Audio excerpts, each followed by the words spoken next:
Celebrating my father, Mr. Ramakrishna Hegede's birthday. He would have been 98 today.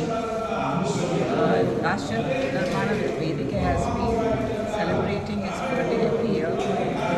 And it's nice to be again remembered. Everybody knows him, what a great person he was. And we all cherish his memories. And his personality as politician, as a human being, always be remembered forever. Thank you.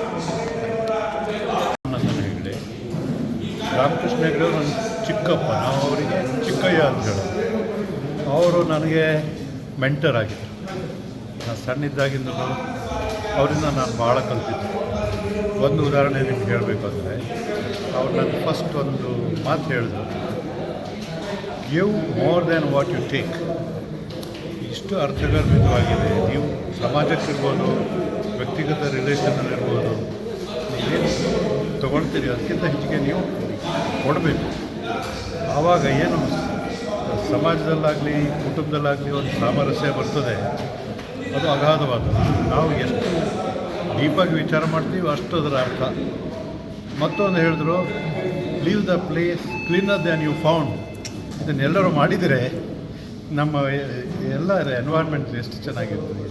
ಒಂದು ಉದಾಹರಣೆ ಹೇಳಿದೆ, ಹೀಗೆ ಭಾಳ ಅವರು ಯಂಗ್ಸ್ಟರ್ಸಿಗೆ ಭಾಳ ಉತ್ತೇಜನ ಕೊಡ್ತಾಯಿದ್ರು. ಮತ್ತು ಭಾಳ ಕ್ರಿಯೇಟಿವ್, ಲೈಕ್ ಚಿತ್ರಕಲಾ ಪರಿಷತ್ತಿಂದ ಹಿಡಿದು ನ್ಯಾಷನಲ್ ಸ್ಕೂಲ್ ಆಫ್ ಲಾ, ಆಮೇಲೆ ಗೋಲ್ಫ್, ನಮ್ಮ ಸ್ಟೇಟಿಗೆ ತುಂಬ ಅವರು ಇಡೀ ದೇಶಕ್ಕೂ ಕೂಡ ಅವರು ಪಾಲಿಸಿ ಮ್ಯಾಟರ್ಸಲ್ಲಿ ನಾನು ನೋಡಿದ್ದೇನೆ. ಸಣ್ಣ ಪಂಚಾಯತ್ ರಾಜ್ ಅವರೇ ತಗೊಂಡ್ಬಂದಿದ್ದಾರೆ. ಹೀಗೆ ಅವರು as a person was very creative and very dynamic person. You would attract talent and good team builder. ಎಲ್ಲ ಬೇರೆ ಬೇರೆ ಜಿಲ್ಲೆಯಿಂದ ಎಲ್ಲರನ್ನೂ ಬೇರೆ ಬೇರೆ ಪ್ರಕಾಶ್ ಹೊರಟ್ಟಿ ಮತ್ತು ಭಾಳಷ್ಟು ಅವರೆಲ್ಲ ಬೆಳೆಸಿದ್ದಾರೆ ರಾಜಕೀಯವಾಗಿ. ಮತ್ತು ಯಾವಾಗಲೂ ಅವರಿಗೆ ಅಹಂಕಾರ ಒಂದಿಲ್ಲ, ಅಧಿಕಾರದ ಅಹಂಕಾರ ಯಾವಾಗಲೂ ಇರ್ತದೆ. ಒಳ್ಳೆಯ ಮನುಷ್ಯ ಮತ್ತು ಹೃದಯ ತುಂಬಿದ ಮನುಷ್ಯ ಆಗಿದೆ. ಈಗ ನಾವು ಅವನ್ನ ನಿಜವಾಗ್ಲೂ ಕಳ್ಕೊಂಡಿದ್ದೀವಿ.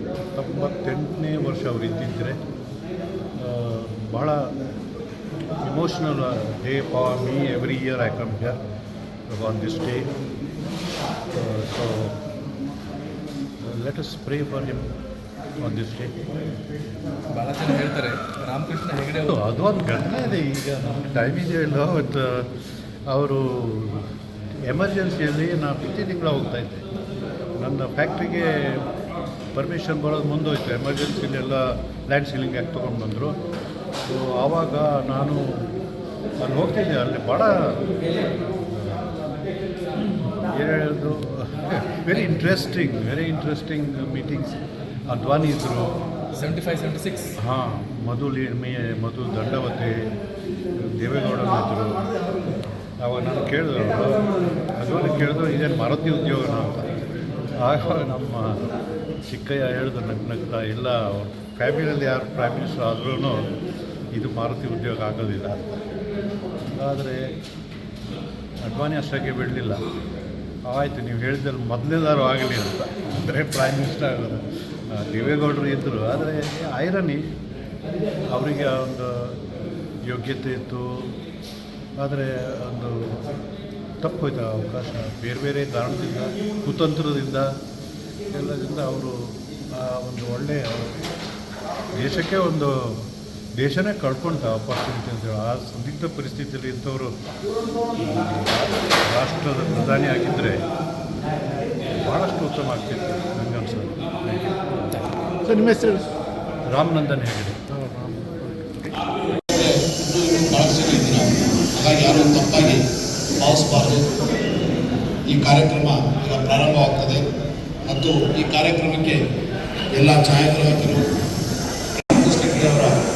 ಅವರ ಕುಟುಂಬದವರು ಎಲ್ಲರಿಗೂ ಸ್ವಾಗತ. ಮತ್ತು ನಮ್ಮ LK ರಾಜು ಅವರು ಕೂಡ ನಮ್ಮ ವೆಂಕಟೇಶ ಅವರಿಗೆ ಭಾಳ ಆತ್ಮೀಯರು, ಅವರು ಬಂದಿದ್ದಾರೆ. ಮತ್ತು ಎಲ್ಲರಿಗೂ ಸ್ವಾಗತ ಕೋರ್ತಾ ಈ ಕಾರ್ಯಕ್ರಮವನ್ನು ಈಗ ನಡೆಸುತ್ತಾರೆ. ವಿಶೇಷವಾಗಿ ಸಮತಾರ್ ಅವರು, ಅವರ ಸೊಸೆಯರವರು, ಭರತ್ರವರ ಧರ್ಮಪತ್ನಿ ಎಲ್ಲರೂ ಆಗಮಿಸಿದ್ದಾರೆ. ಅವ್ರಿಗೂ ಸಹ ವಿಶೇಷವಾಗಿ ನಾವು ಸ್ವಾಗತ ಮಾಡ್ತಾ ಇದ್ದೇವೆ. ಇವತ್ತಿನ ಆಟಗಳಲ್ಲಿ ಅವರು ಆಸಕ್ತರಾಗಿದ್ದರು. ಬಹುಶಃ ಈ ಕನ್ನಡ ನಾಡಿನಲ್ಲಿ ಕೆಲವು ಸಾಹಿತಿಗಳು ಸಾಂಸ್ಕೃತಿಕ ಸಾಹಿತ್ಯ ವಿಚಾರದಲ್ಲಿ ಹೆಚ್ಚಿನ ಆಸಕ್ತಿಯನ್ನು ಹೊಂದಿದರು. ರಾಮಕೃಷ್ಣ ಹೆಗಡೆ ಅವರು ಒಬ್ಬ ಸಾಹಿತ್ಯ ಆಸಕ್ತರ ಜೊತೆಗೆ ಅನೇಕ ಪುಸ್ತಕಗಳನ್ನು ಸಹ ಬರೆದಿದ್ದಾರೆ. ನಾಟಕಗಳನ್ನು ಸಂಘಟಿಸುವುದರಲ್ಲಿ, ನಾಟಕಗಳನ್ನು ವೀಕ್ಷಿಸುವುದರಲ್ಲಿ ಮತ್ತು ಸಾಂಸ್ಕೃತಿಕ ಕಾರ್ಯಕ್ರಮಗಳನ್ನು ವಿಭಿನ್ನವಾದ ರೀತಿಯಲ್ಲಿ ಆಚರಿಸಬೇಕು ಅಂತ ರಾಜಕಾರಣಿಗಳ ಭಾಷಣಕ್ಕಿಂತ ಹೆಚ್ಚಾಗಿ ಈ ನಾಡಿನಲ್ಲಿ ತಮ್ಮದಾದಂತಹ ವಿಚಾರಗಳ ಮೂಲಕ ಅಪಾರವಾದ ಜ್ಞಾನ